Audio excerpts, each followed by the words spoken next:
Hello, hello. Welcome uli sa isa pang edisyon ng Lecture on Law 2023, Business Laws and Regulation. So this is a continuation on our discussion of Board of Directors, Trustees, and Officers.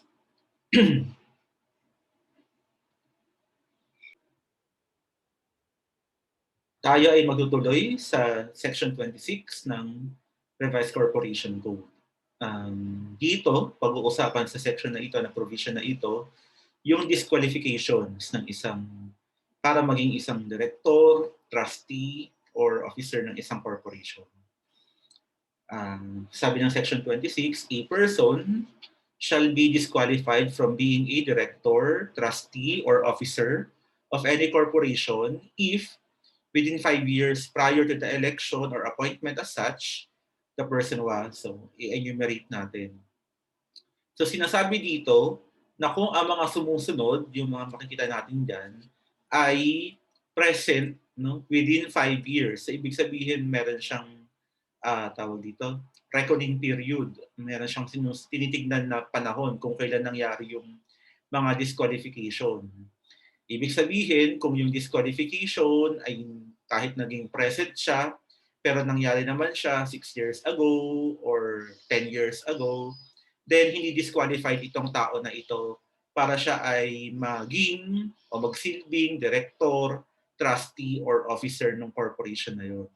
Pero kung yung disqualification ay present within a period of 5 years from the time of the election or the time of the appointment, then disqualified siya para magsilbing director, trustee, or officer. Ano-ano itong mga ito? Una, conviction by final judgment. Ibig sabihin ng convicted by final judgment, sinampahan siya ng kaso sa korte at yung korte ay nagsabi na siya ay may sala, siya ay guilty nitong mga itong mga batas na ito. Ibig sabihin, hindi lang basta suspisyon na siya ay nag-violate ng mga batas na ito. Dapat merong conviction by final judgment. So kung inapila yan, hindi pa yan final judgment. Dapat final judgment talaga. Kung hindi siya nag-apela, kinonvict siya ng korte, hindi siya nag-apela, hindi siya nag-file ng appeal niya, then final judgment na yon. That's a conviction by final judgment. So at the time na meron siyang conviction by final judgment, hindi siya pwedeng magsilbi bilang isang director, trustee, or officer. Pero kung nangyari yan 5 years ago or more than 5 years ago, then okay lang. Pwede siyang magsilbi bilang director, trustee, or officer. Pero kung umapila siya, tapos sa Court of Appeals, sabi ng Court of Appeals, tama yung conviction. Umapila pa rin siya, Supreme Court, sabi tama yung conviction. Wala na siyang mapupuntahan. Mag-MR pa siya mag-motion for reconsideration pa siya sa Supreme Court, sabi ng Supreme Court, we are denying your motion for reconsideration. Kapag ganyan, yun yung final judgment.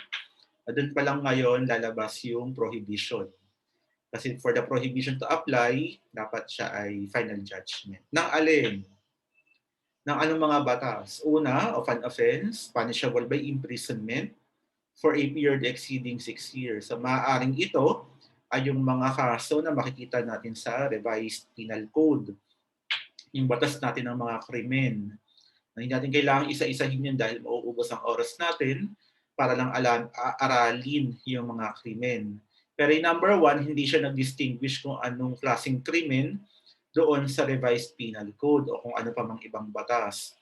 Basta sinabi niya, kung ikaw ay na-convict by final judgment at yung parusang ipinataw sa iyo ay pagkakulong for more than 6 years, then disqualified ka para maging director, trustee, or officer ng isang corporation. I think rape, for example, rape would be included in this one. Arson would be included in this one. Drugs, yung trafficking, drug trafficking, human trafficking would also be included in this one. Syndicated estafa. Yan yung mga mga may parusang lagpas sa 6 na taon. Murder, I think murder would be included. Marami pang ibang krimen na merong imprisonment of more than 6 years. Kung meron kang conviction by final judgment pero ang parusa naman ay hindi lumagpas ng 6 na taon, then hindi ka disqualified. So for example, simple theft. Hindi naman lalagpas ng 6 na taon yung offense dyan, or slight physical injuries. Yan. Hindi siya lalagpas ng 6 na taon. So kahit na yan ay conviction final judgment, pwede ka pa rin magsilbing director, trustee, or officer ng corporation. Number 2, for violating the revised corporation code. For number 2, wala siyang binanggit kung anong imprisonment o kung ilan man taon yan. Basta meron kang violation ng revised corporation code na nangyari, na-convict ka at yung conviction mo ay nangyari noong 5 taon, sa loob ng 5 taon bago yung election or yung appointment, disqualified ka. For violation of RA 8799 or the Securities Regulation Code, which is another law, the governing corporations, kung na-violate mo yan, again, wala siyang nire-require kung ilang taon yung pagkakulong mo. Kung ang violate mo ay yung revised the Securities Regulation Code, the SRC, pag yan ay conviction for final judgment which happened 5 years, within 5 years prior to the election or the appointment, you are disqualified. Letter B, ito conviction. Letter E yung conviction. Letter B, found administratively liable for any offense involving fraudulent act. So dito naman, admin liability siya. Admin, hindi siya criminal liability, administrative liability. Tapos meron siyang fraudulent act. So ibig sabihin merong falsification of documents or meron siyang misappropriation of funds, yan. Or meron siyang, let's say, meron siyang forgery of signature, yan. May fraud involved. No? Fraud involved. So it is not required to be a criminal action. Kapag admin liability lang, sufficient na yan for you to be disqualified as director, trustee, or officer. Kasi meron ng fraud involved. And we don't want na yung tao, yung isang tao who is serving as member of the board of directors or board of trustees or an officer of the corporation has been found even if administratively liable for an offense involving fraudulent acts. Okay? Or letter C, by foreign court or equivalent foreign regulatory authority for acts, violations, or misconduct, similar to those enumerated in paragraphs A or B, meaning final judgment or final conviction of those crimes na ang parusa ay pagkakulong more than 6 years, or violation of the revised corporation code, or violation of the Securities Regulation Code, or administratively liable. You are found administratively liable for an offense involving fraudulent acts, even if those decisions were rendered by a foreign court. Hindi dito nangyari yung litigation, hindi nangyari dito yung procedure, yung conviction mo sa labas ng bansa. Then kahit nasa labas pa ng bansa yan, considered pa rin yan as ground for disqualification according to this provision of the revised corporation code. Or equivalent foreign regulatory authority. Ibig sabihin, kahit na hindi korte ang nag-convict sa'yo, if in that foreign country, if in that country merong ibang government agency, kumbaga. Let's say for example sa ibang bansa, let's say for Germany, for example lang.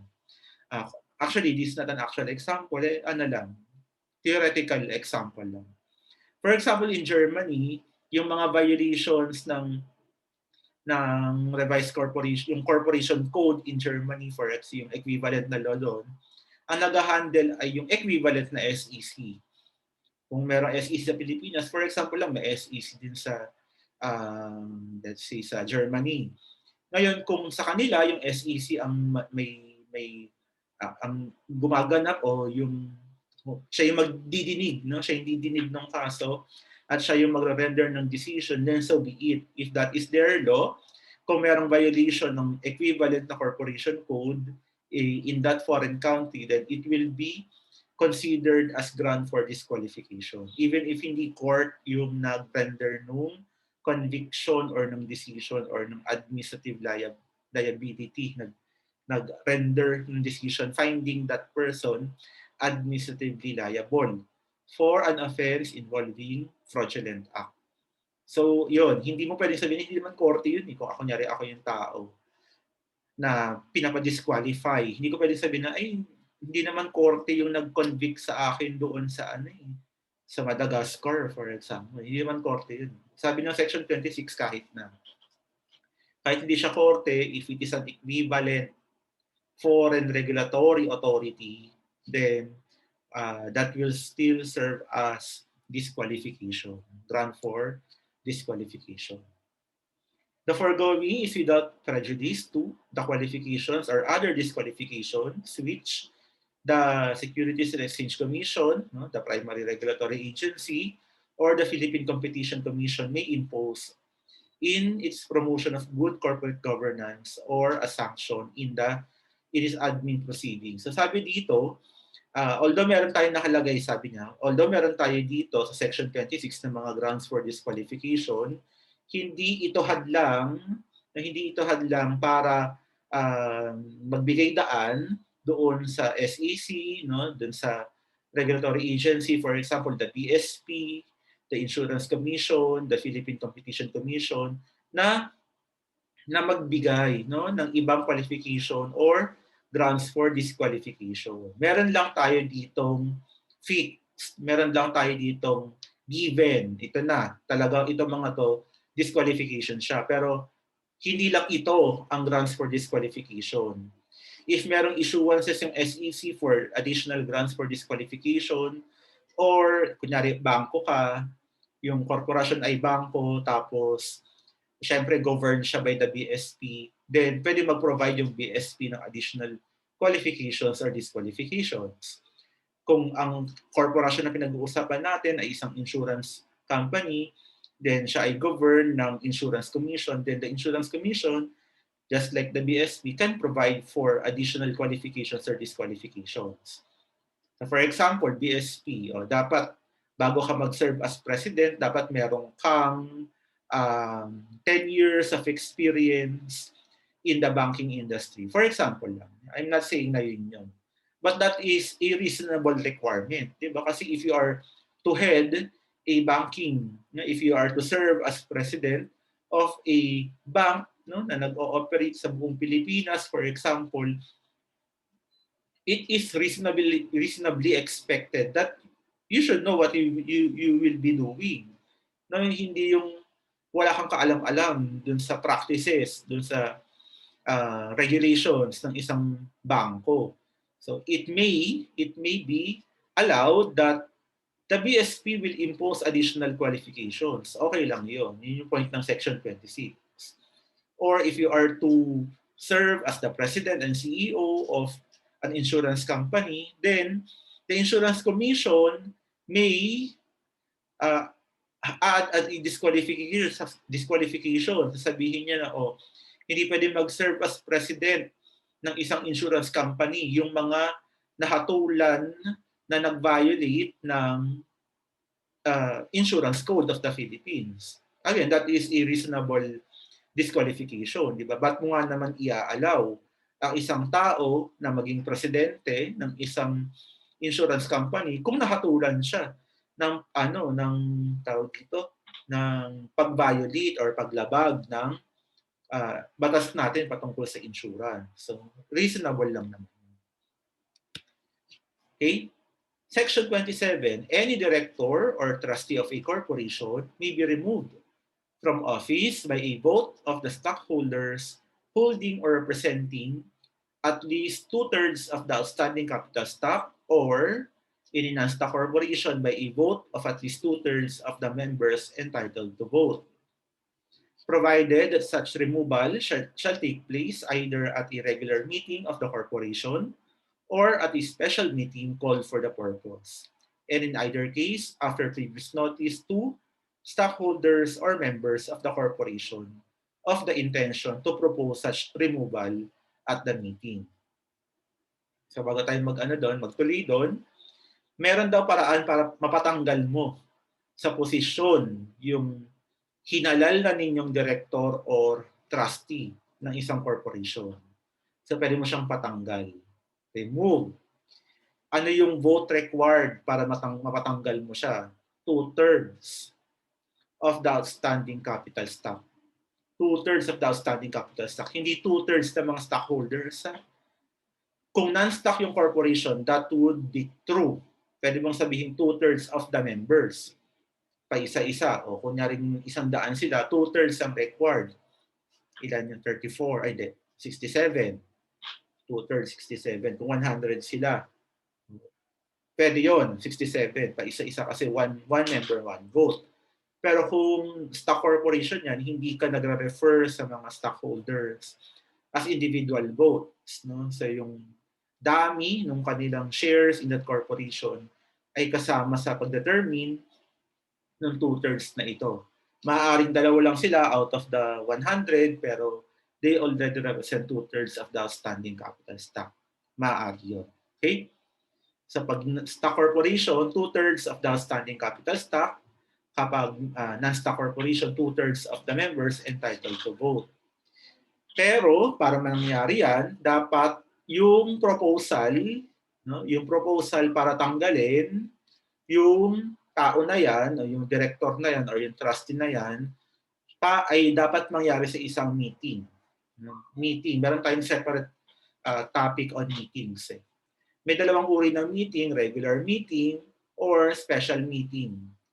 Pag regular meeting, nakalagay ito sa bylaws. Nakalagay doon, the stockholder shall meet every once a year, which is scheduled on the second Monday of July. Nakalagay doon. That's the regular meeting kasi nakalagay siya sa bylaws. Or for whatever date na ilagay ninyo. The stockholder shall meet every year on December 24 or the last Thursday of December, whatever. Nabata silang mag-decide kung kailan yun. But that is the regular meeting. Now we have the special meeting which is, syempre, petsa na meeting na ang petsa ay hindi yung regular meeting. So ito, para magkaroon ng special meeting, magpapatawag ka. Yung regular meeting, magna-notify ka pa rin naman for the regular meeting. Alam naman na nila yon pero i-notify mo pa rin sila. But for the special meeting, syempre hindi nga nila alam kung kailan to, kaya nga siya special meeting. We don't know kung ano to, kailan ba to. Para magkaroon ng special meeting, you have to notify the stockholders. Yung special meeting pwedeng ipatawag for special purposes. Depende kung ano yung agenda for that meeting. At isa sa mga agenda na maaaring pag-usapan in a special meeting is a proposal to remove a director or a trustee. Nakalagay diyan sa agenda. Pag nagpadala ka ng notice, nakalagay doon, notice of stockholders meeting, or notice of regular stockholders meeting, or notice of special stockholders meeting. Para siyang letter. You are hereby notified that a meeting, a special meeting, is being called for to be conducted on, let's see, July 15, 2021 at 9 o'clock in the morning at lagay mo yung venue kung saan yung venue. Yung venue, meron tayong rules on venue. Pero dapat, hindi ka, sa kanya natin pag-usapan kung ano. Let's say, sa head office, ganyan. Punta kayo sa head office, magkakantak tayo ng stockholders meeting loob. Lagay mo yung address. Tapos, here is the agenda for the special meeting. Siyempre, kailangan nilang malaman kung bakit ba may special meeting.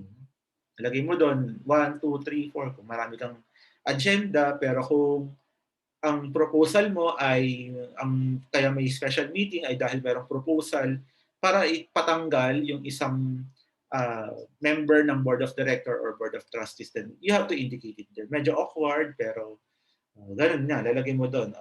There is a proposal to remove Mr. X as member of the board of directors. Then there is a proposal to remove Mr. Y. Para in advance, alam na nila. Mahirap kasi na surprise. Ano ba pag-uusapan dito?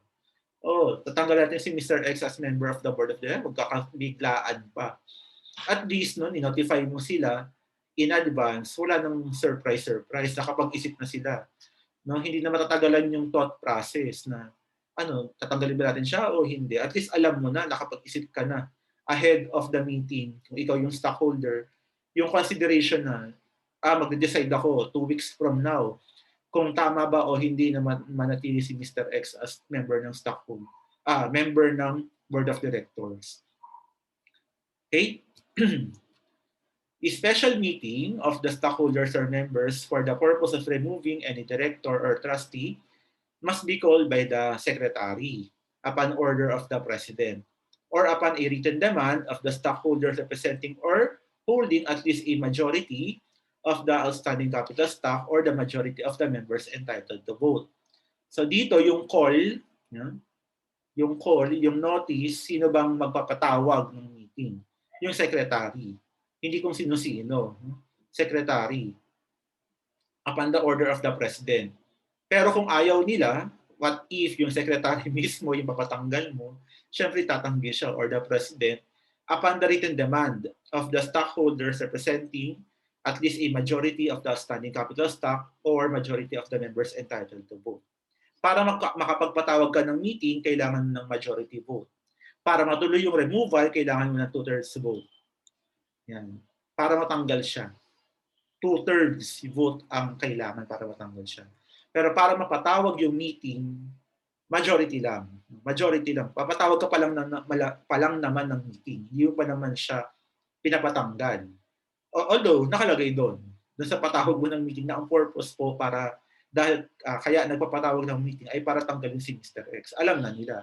Pero para matuloy yan, para mangyari yung notice na yan or yung call for that meeting, then kailangan mo ng kung yung secretary susunod, itutuloy niya, then so be it. Pero kung wala, hindi lang ginagawa dahil malamang sila yung pinapatanggal, the stockholders, they have this vote, this voice rather, they have this power to have the call for that special meeting. If there's no secretary or if the secretary, despite demand, fails or refuses to call the meeting, the special meeting, or to give notice thereof, the stockholder or member of the corporation signing the demand may call for the meeting by directly addressing the stockholders or members. Notice of the time and place of such meeting, as well as of the intention to propose such removal, must be given by publication or by written notice as prescribed in the Revised Corporation Code.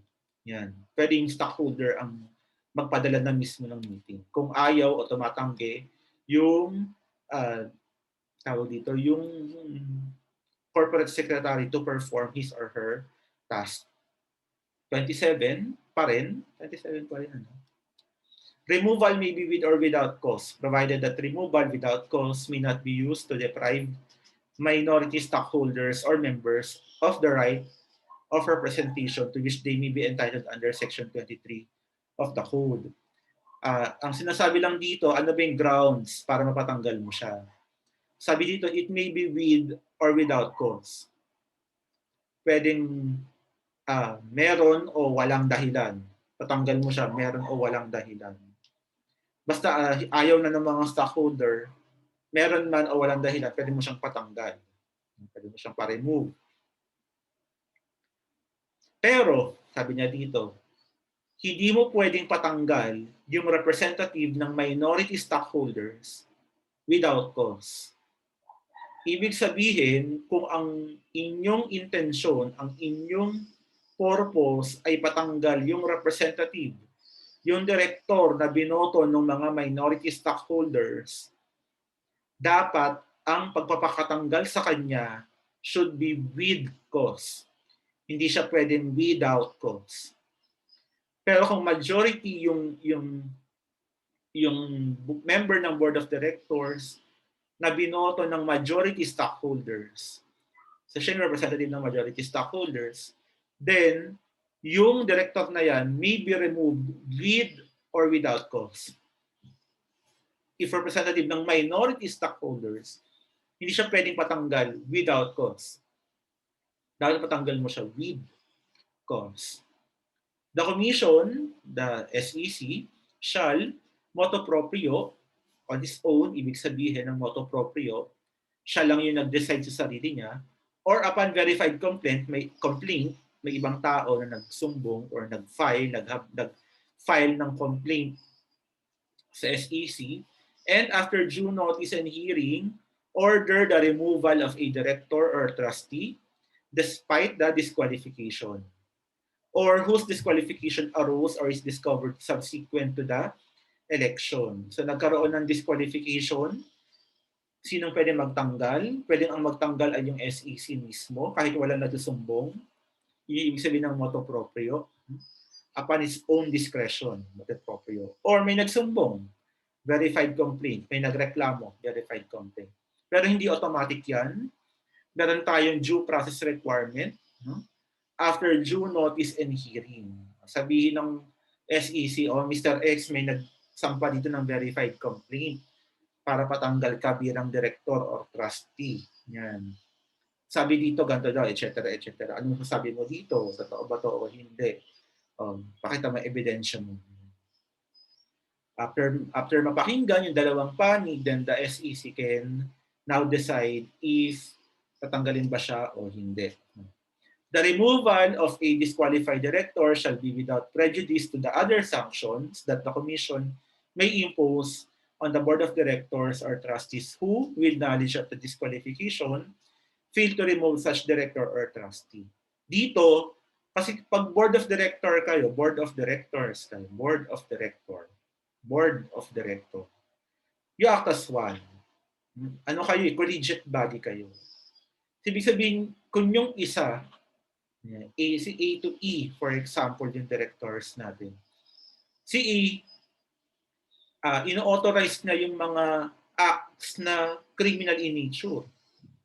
Criminal in nature, gumagawa siya ng something illegal or something criminal, prohibited by our laws.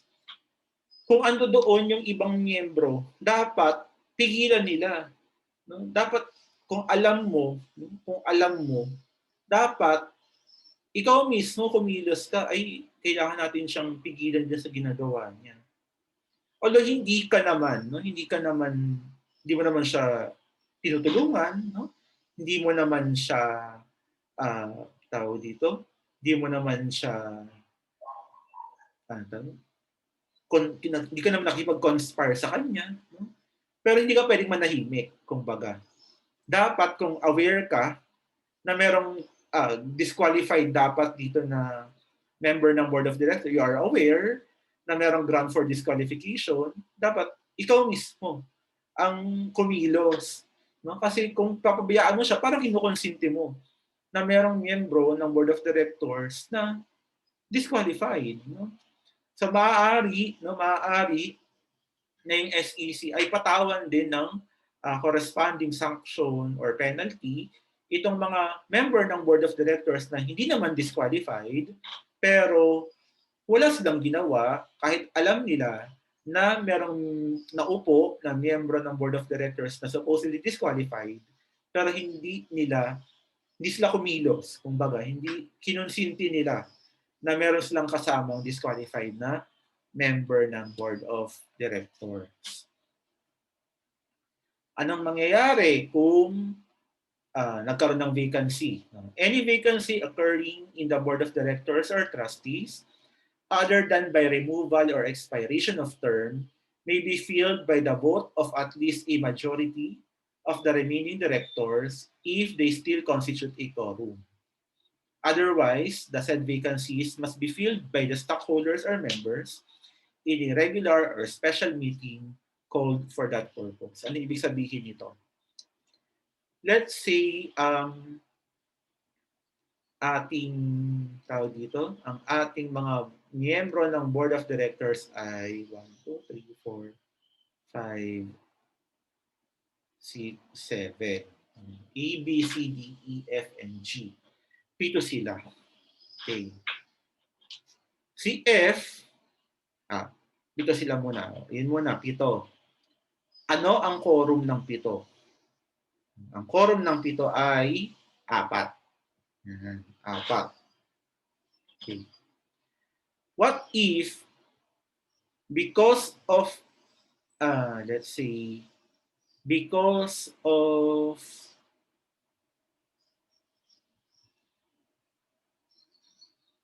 withdrawal, because of death, yan, because of death, for example, because of retirement, because of resignation, nawala si F at saka si G.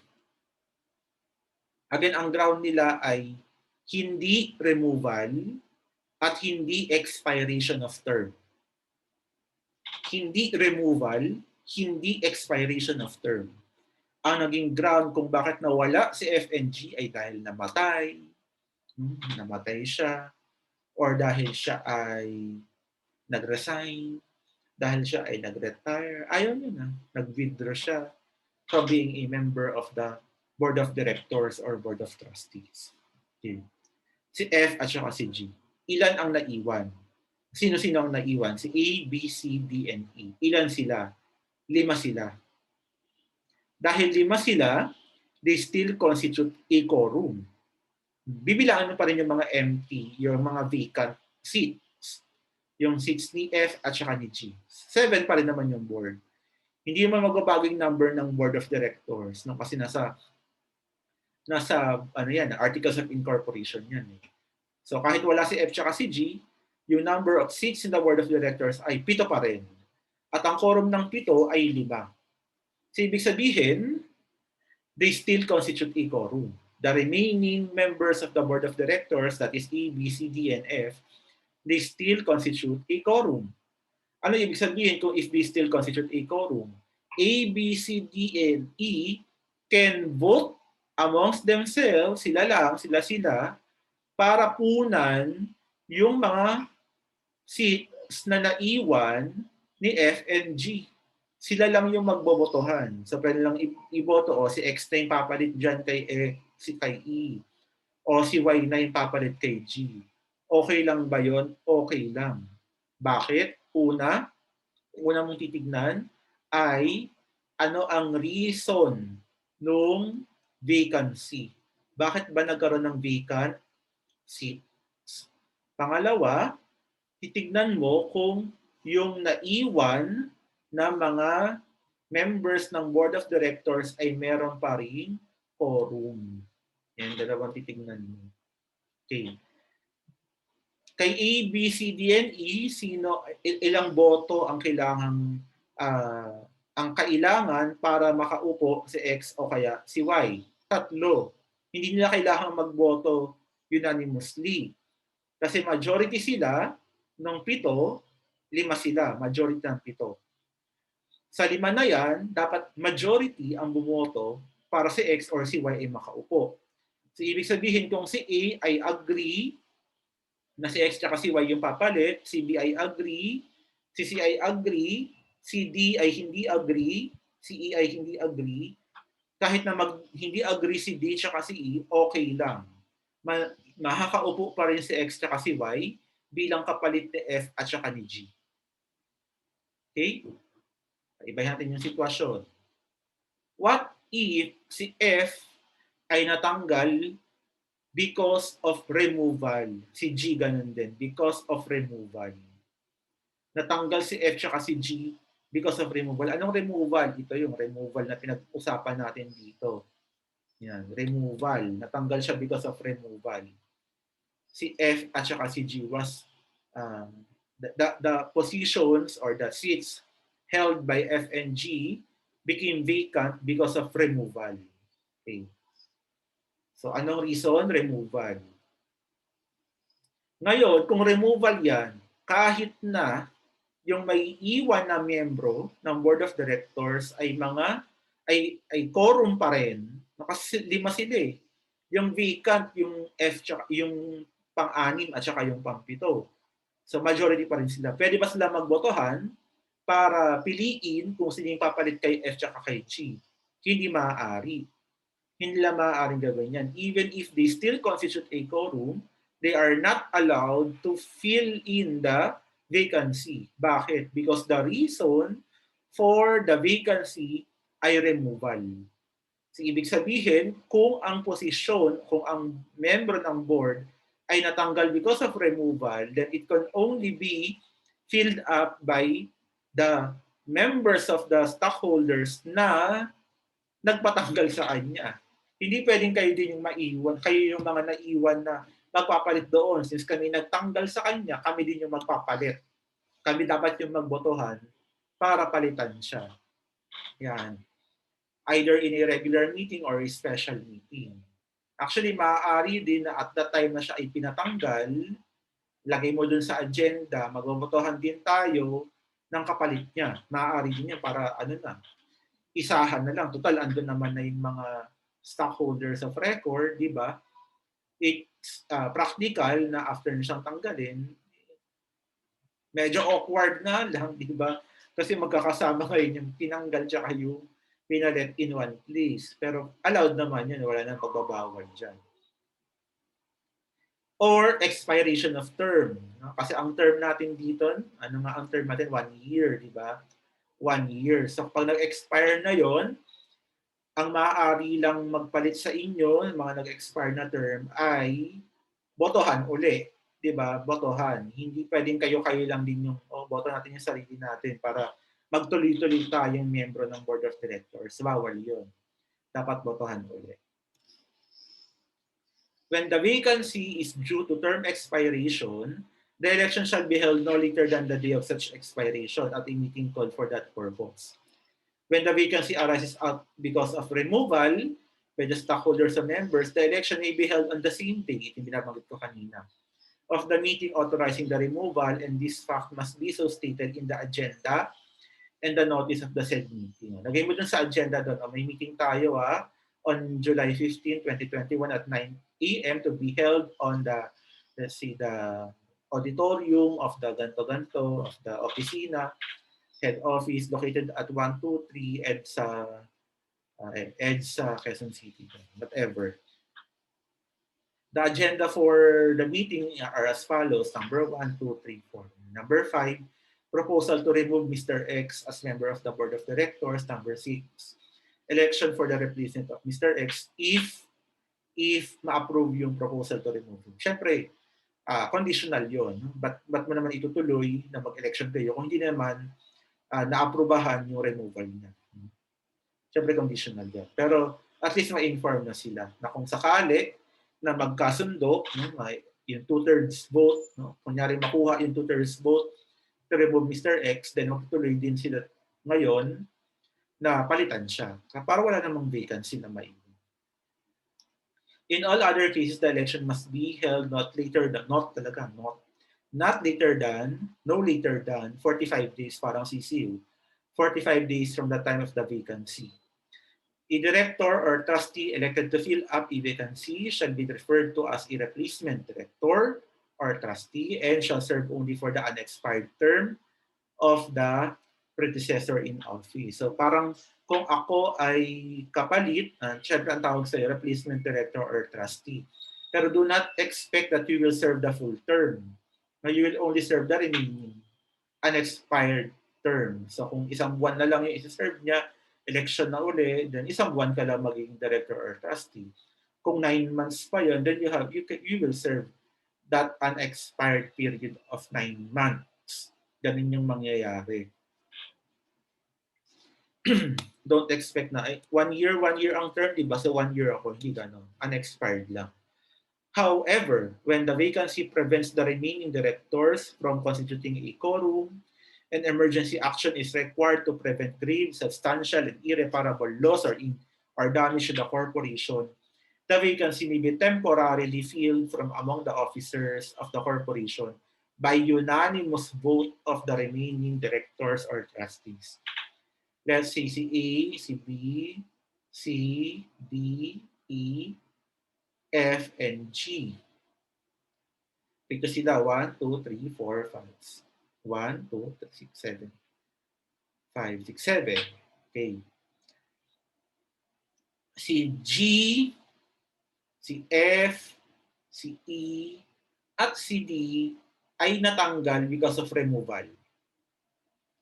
Okay. Dito sila, ang quorum ay 4. After the removal of D, E, F, and G, The remaining board of directors ay 3. Ay, mali pala yung example ko. Not by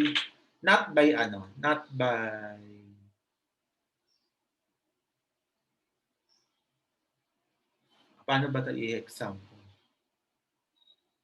Ulit. I-clear ko yan. Clear natin. Mali ang example ko.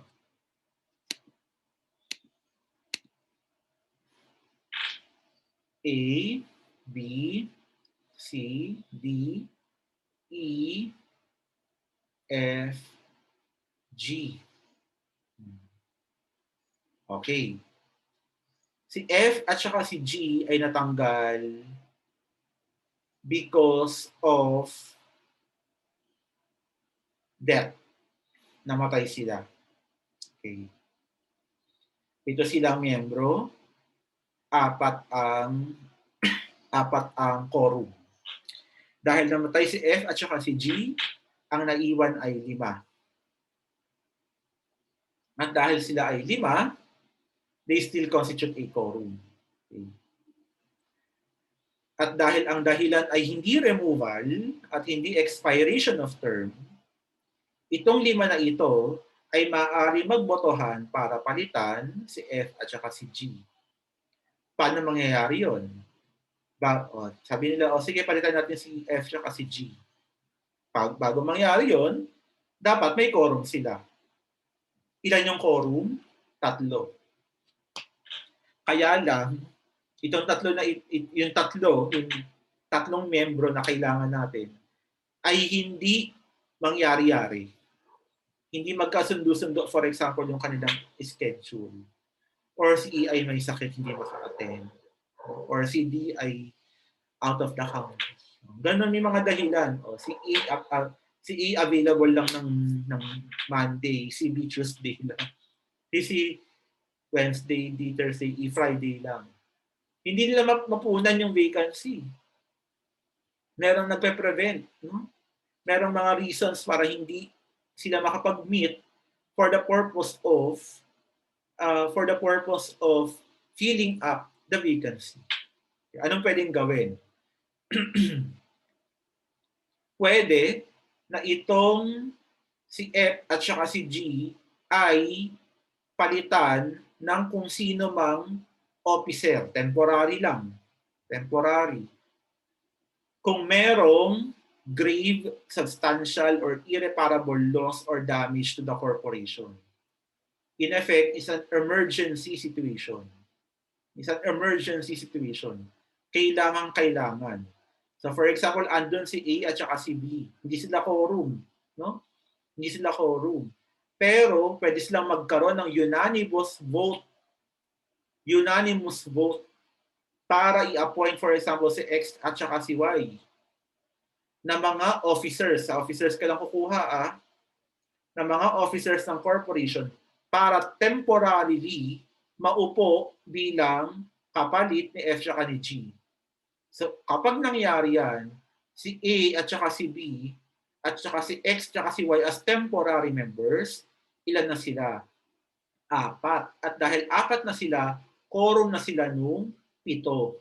At dahil quorum na sila nung 7, maaari na sila ngayong umaksyon para resolbahin o bigyan ng atensyon itong emergency action na ito para mapigilan yung grave, substantial, and irreparable loss or damage to the corporation. Kasi yun na yun. Nandito na tayo sa sitwasyon na to. Pag hindi pa natin nag-decide, magkakaroon ng damage dun sa corporation. So X and Y, kahit si A and B, dapat unanimous yung vote nila. Si X and Y muna para 4 na tayo ngayon na magiging temporary or ad hoc na board of members ng board of directors. So 4 out of 7, okay na to. Ano na to? Quorum na ito. Mag-decide na tayo ngayon. Dahil temporary lang yung appointment ni X at ni Y, pag nawala na-resolve na yung na yan, yung issue na yan, yung emergency na yan, syempre, mawawala na yung status nila bilang mga miyembro ng board of directors. Temporary nga lang kasi yung kanilang appointment. No? Yan. The action by the designated director or trustee shall be limited. O, hanggang doon lang siya pwede mag-decide doon sa emergency action. Hindi sila pwede mag-decide sa extra kasi why doon sa ibang mga bagay na dapat doon lang talaga sa emergency action na nangangailangan ng atensyon. And the term, yung kanilang appointment, shall cease within a reasonable time from the termination of the emergency or upon the election of the replacement director or trustee, whichever comes earlier. The corporation must notify the commission within 3 days from the creation of the emergency board, yung temporary board of directors, stating therein the reason for its creation. So dapat masatisfy mo na yung requirement ng batas na kaya kayo gumawa ng temporary board of directors ay dahil merong emergency. You have to report that to the Securities and Exchange Commission. Any directorship or trusteeship to be filled by reason of an increase in the number of directors or trustees shall be filled only by an election at a regular or at a special meeting of stockholders or members duly called for that purpose, or in the same meeting authorizing the increase of directors or trustees if so stated in the notice of meeting. Doon sa topic natin about articles of incorporation, nakalagay doon na uh, dapat mong i-indicate sa articles of incorporation kung ilan kayong mauupo bilang miyembro ng board of directors. Dapat ilagay mo yun doon. The board of directors shall be 5, shall be 6, shall be 7, 8, 9, 10, up to 15 nakalagay doon. For example, in the original articles of incorporation, nilagay niya 5. 5, okay. So in any given time, 5 lang kayo palagi. Hindi pwedeng 6, hindi pwedeng 7, hindi pwedeng 8. Kasi nakalagay nga 5, so 5 kayo. What if gusto niya siyang dagdagan? Na lumalaki na yung korporasyon, no? Dumadami na yung decision making na kailangan gawin, etc., etc. There's now a need to increase the membership in the board of directors. From 5, gawin natin siyang 7. Magdagdag tayo ng 2 miyembro ng board of directors. Yung 2 na yon, una sa lahat, para mag-take effect yung dagdag na 2, kailangang i-amend yung Articles of Incorporation. I hope, no? Paulit-ulit ko itong binabanggit sa inyo. Any matter which will require a change in the Articles of Incorporation, like an increase in the number of members in the board of directors, will require an amendment of the Articles of Incorporation. At dahil it will require an amendment of the Articles of Incorporation, even those holding non-voting shares may cast their vote if okay ba sa kanila na i-amend yung Articles of Incorporation. Medyo una-unang topic pa yun. Anyway, let's continue. So for example, nag-agree na, okay, let's increase the number of members of the board of directors from 5 to 7. So pag na-approve yan, you underwent the entire process na sabi ng SEC o approved from 5, 7 na. Approved na yung amended articles of incorporation ninyo. May vacant kayo ngayong 2. Kasi 5 yung present, 2 yung additional because of the amendment of the articles of incorporation. Anong gagawin doon sa 2 na yon? Pwede ba na yung 5, no, since they constitute a quorum, pwede ba na sila yung mag-fill up ng 2 available na additional seats? The answer is no. According to Section 28, yung 2 additional seats na yan can only be filled up by election of the or among the stockholders, whether in a regular meeting or a special meeting. And on a practical note, sabi ng Section 28, para hindi naman sayang yung pagpunta ninyo doon sa dito sa meeting authorizing the increase in the number of directors and trustees, pwede na ninyong ilagay doon sa inyong agenda kung sino yung, na magkakaroon kayo ng botohan, kung sino yung uupo doon sa additional 2 seats. So, kunyari, agenda number 4, there's a proposal to increase the number of board of directors from 5 to 7. Meaning, there will be additional 2 members in the board of directors. So, next agenda, if the previous agenda will be approved, no, by the 2/3 vote, etc., etc., then we will proceed with the election of the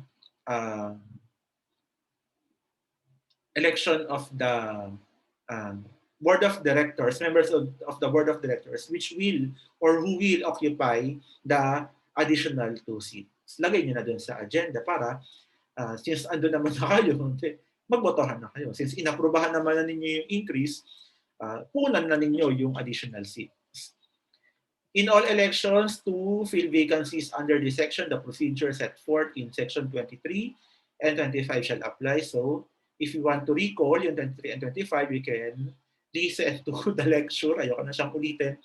Sayang yung oras. Rewind lang ninyo. Ito yung maganda with the asynchronous session. You can pause this video, hanapin yung video, discussing section 23 and 25, then play it again.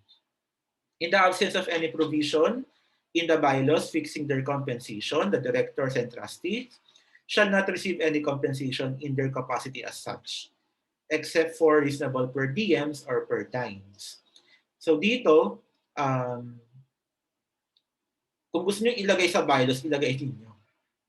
Kasi kung nasa bylaws naman yan, approve naman yan ng board of ng stockholders eh.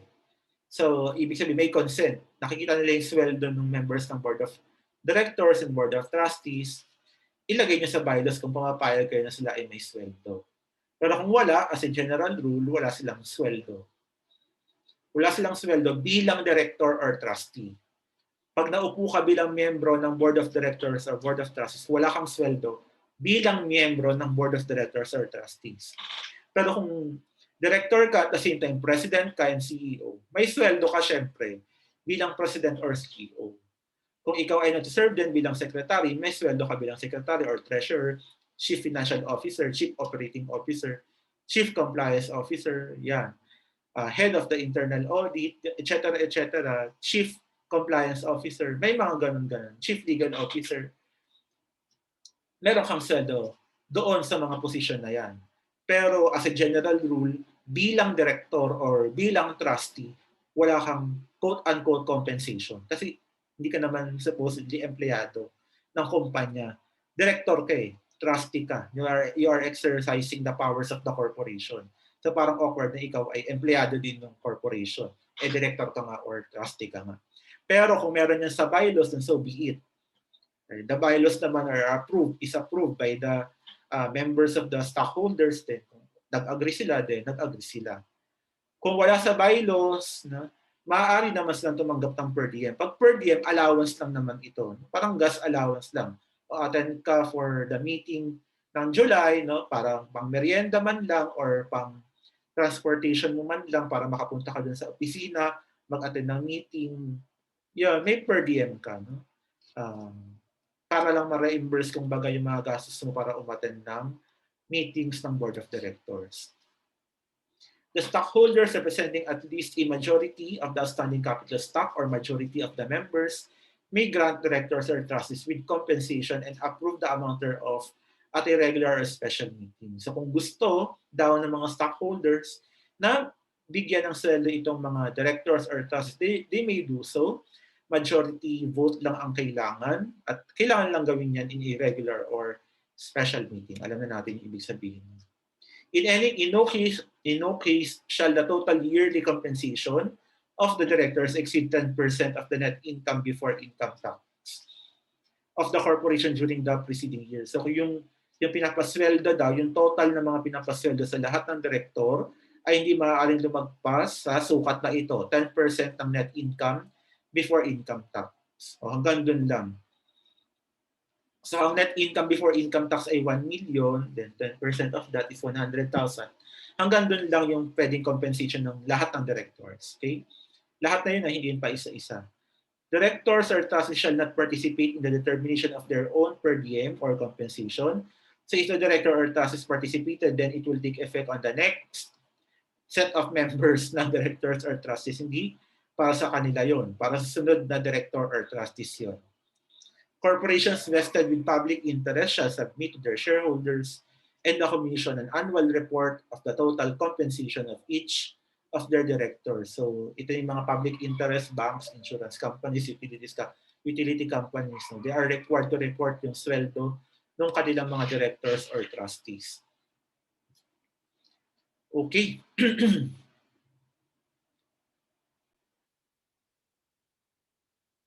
So in Section 30 onwards, merong mga duties yung directors and trustees and officers, no?